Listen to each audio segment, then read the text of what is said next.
Hello my सपोर्टीज, कैसे हैं आप सभी की आरपीएससी सेकंड ग्रेड की तैयारी कैसी चल रही है।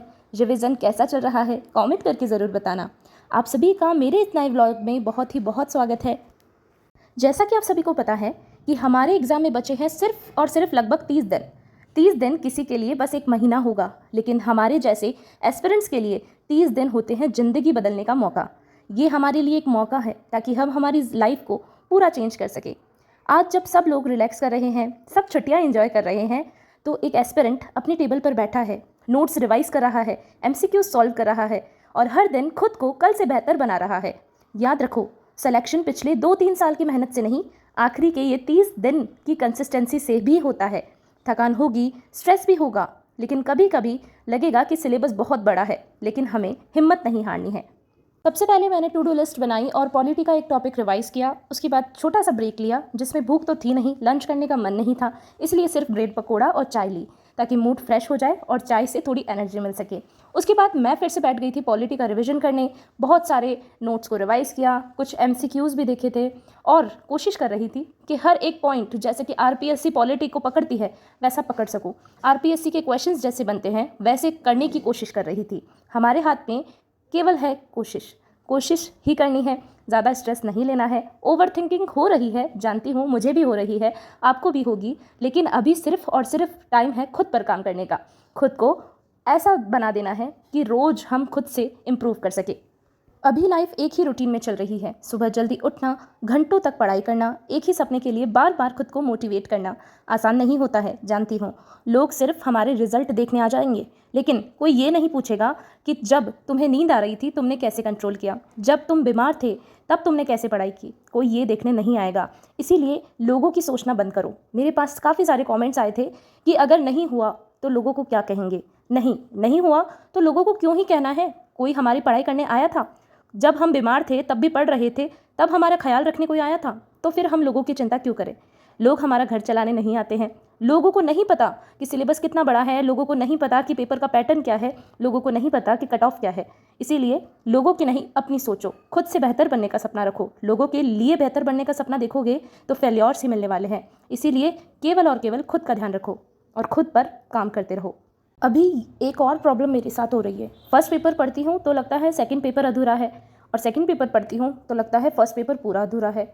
तो क्या ही करें, इसलिए पढ़ना तो पड़ेगा ही, इसीलिए थोड़ा थोड़ा डिवाइड करके दोनों को पढ़ना है। अब देखो, फर्स्ट पेपर में मैंने आज पॉलिटी रिवाइज की थी। पॉलिटी के 2 टॉपिक्स किए थे, संवैधानिक विकास और संविधान निर्माण, यानी संविधान सभा वाला टॉपिक। संवैधानिक विकास जो है टॉपिक, उसके अंदर 1919 वाला अधिनियम और 1935 वाला अधिनियम बहुत ही इंपॉर्टेंट है, और इसको समझने के लिए मैंने उठाई थी पीवाईक्यू बुक। अब देखूंगी कि पीवाईक्यूज़ में क्या क्या पूछा गया है और क्या क्या पूछने के चांसेस हैं। अभी मैं फ़िलहाल बुक से रिवाइज़ कर रही थी, लेकिन रैपिड रिवीजन जब मैं बाद में एक और बार करूँगी तो उसके लिए मैंने शॉर्ट नोट्स बना के रखे हुए हैं। तो जब एंड टाइम रहेगा, जैसे कि 10-15 दिन बचेंगे एग्जाम में, तो तब मैं पढ़ने वाली हूँ केवल और केवल शॉर्ट नोट्स। तो अभी मेरे पास में बुक में अंडरलाइन चीज़ें की हुई है, तो मैं उन्हीं को रिवाइज़ कर रही थी और पीवाईक्यूज़ को एनालिसिस कर रही थी कि 1935 वाले एक्ट से कितने सारे पीवाईक्यूज़ पूछे गए हैं और अब 2025 में कैसे पूछे गए हैं, 26 में कैसे पूछे गए हैं। तो देखो, अभी जो फर्स्ट ग्रेड का एग्जाम हुआ है आरपीएससी फर्स्ट ग्रेड का, उसमें भी 1935 से काफ़ी सारे क्वेश्चन बने हैं। तो इस वाले अधिनियम को हमें बहुत अच्छे से पढ़ लेना है।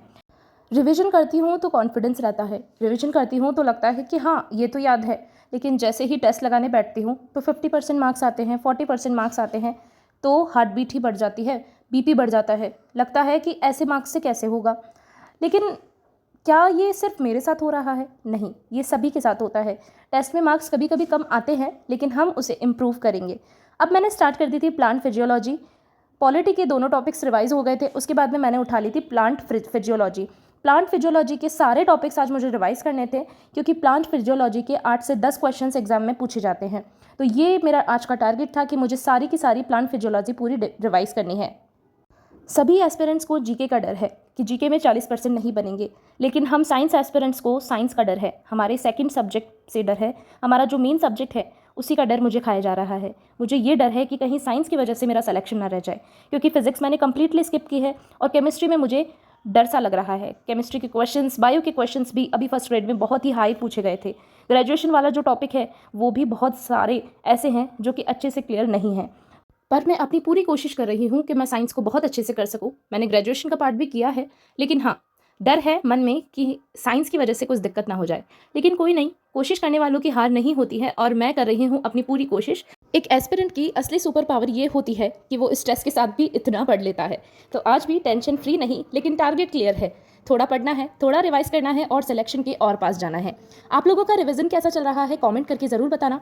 इसी के साथ मेरा लास्ट सेशन खत्म हो गया था और यहाँ मेरी प्लांट फिजियोलॉजी मैंने पूरी कंप्लीट कर ली थी। रात के 12 बजे थे, आंखों में नींद थी, बॉडी में बहुत ज़्यादा थकान थी। तो इसी के साथ अगर ये आज का ब्लॉग पसंद आया हो तो चैनल को सब्सक्राइब ज़रूर कर लेना और वीडियो को ज़्यादा से ज़्यादा लाइक और शेयर ज़रूर करिएगा। Thank you so much. और हाँ, चैनल को सब्सक्राइब करना मत भूलना।